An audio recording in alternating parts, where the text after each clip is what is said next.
Hello everyone, welcome to another brand new installment of Diecast Emporium Military Mondays, brought to you by my friends at SmallScaleHobbies.com. You guys should know the deal by now. Check out SmallScaleHobbies.com for all of your military 187 scale model needs. Alright, the subject of today's video is the M1200 Armored Knight. Now, this looks very, very similar, if you are a veteran, no pun intended, of Diecast Emporium Military Mondays, to the armored security vehicle that I reviewed last year. And that's because it shares the same chassis and a lot of the same body components as the ASV, or the Armored Security Vehicle, but it is a totally different vehicle with a very different purpose. So what is it used for? It is a precision targeting U.S. military vehicle.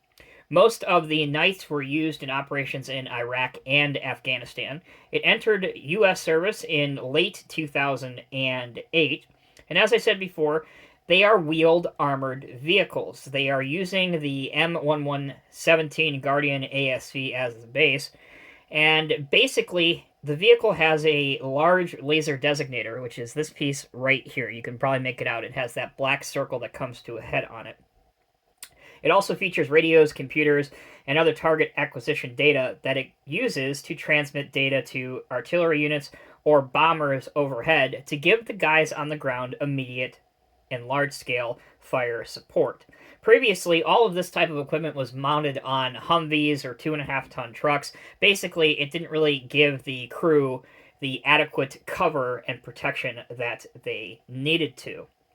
So again, these vehicles are basically used by COLT teams, which is Combat Observation Lasing Teams. So if you're under fire and your unit is taking a lot of fire and you don't exactly know where it's coming from, if you have one of these on station, it can use the laser designator and paint. They use the term paint, which is actually to basically identify exactly where the bombing run or the close air support run needs to go.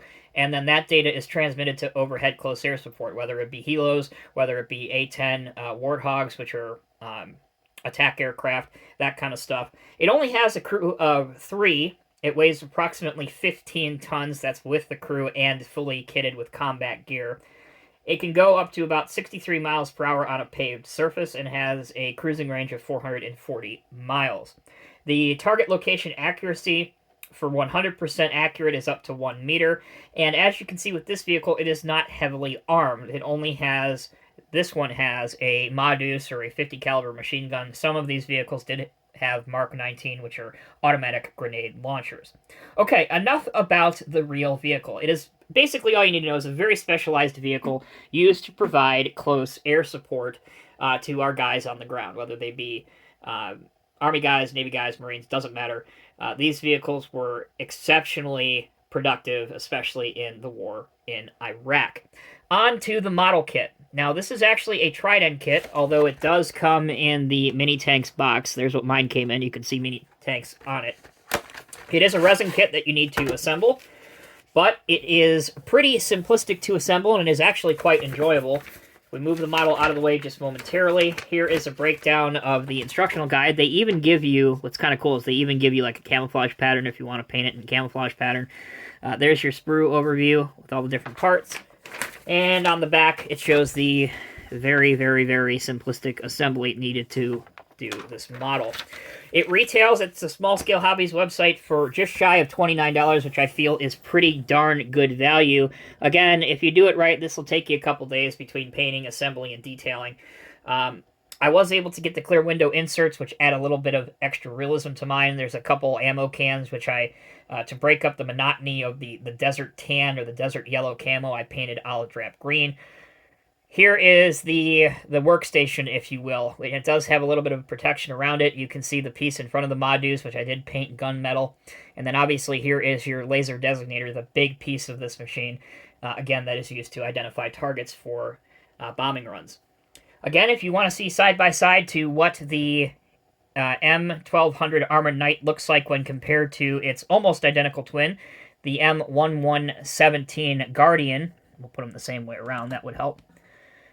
And again, the Guardian is an armored security vehicle. So both of these are very, very similar in purpose, task, and built body style. All right, that'll bring this week's edition of Diecast Emporium Military Mondays to a close. Let me know if you guys have enjoyed this model and this week's video. Let me know down in the comment section below. And stay tuned because we are coming up on Memorial Day here in a couple weeks, and I have something very, very, very special for Memorial Day weekend on Diecast Emporium Military Mondays, so you guys will not want to miss what I have in store. All right, take care, be well. I'll see you in the next review.